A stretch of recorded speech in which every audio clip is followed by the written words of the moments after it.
lưu dây xu ta hiền ớt ớt ấy gì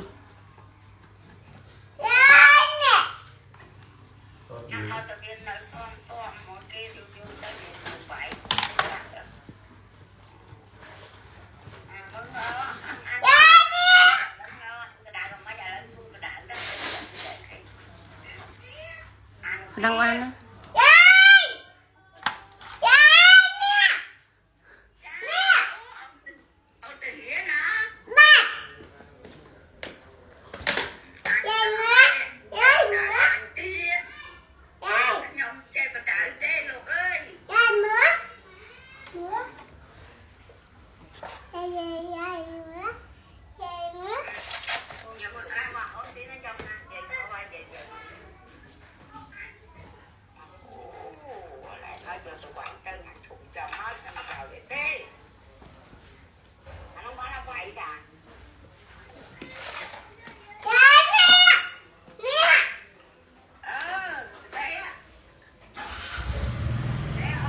chị dây mất lôi anh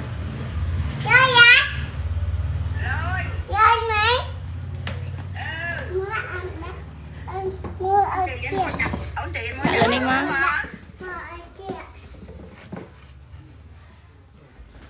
mày mau khuyên nợ on mày mau nợ mày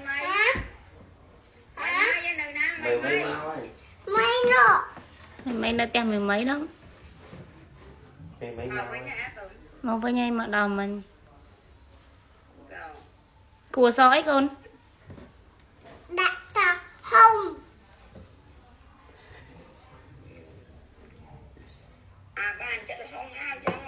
chụp mười dây mũi bia xanh đâu chụp dây mũi bia xanh đâu à tê vì cái bông cô ơi mà anh mơ ta người bán này dây mơ thế cô du má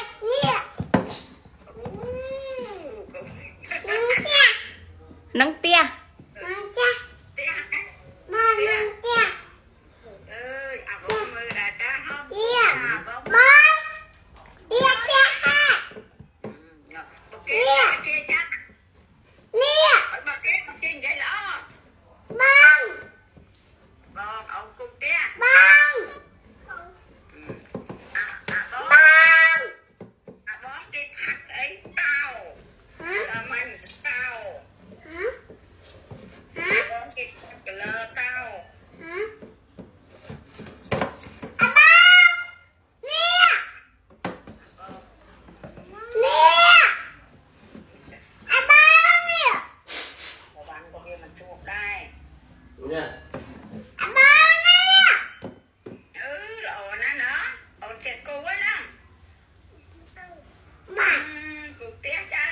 phẹp dây mơ ôn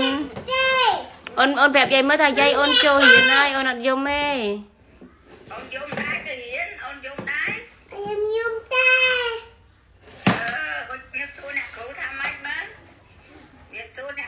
miệp xua nó khủ thơ đây mất hai chấm hiệp lia mai mơ sơ mánh tranh pi hiền máu vì chăm dân du pe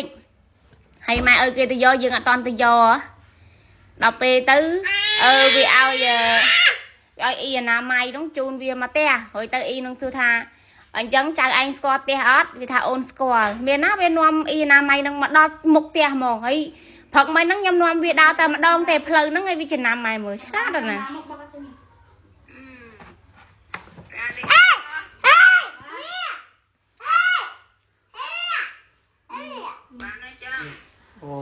là uống chế này. Bye bye.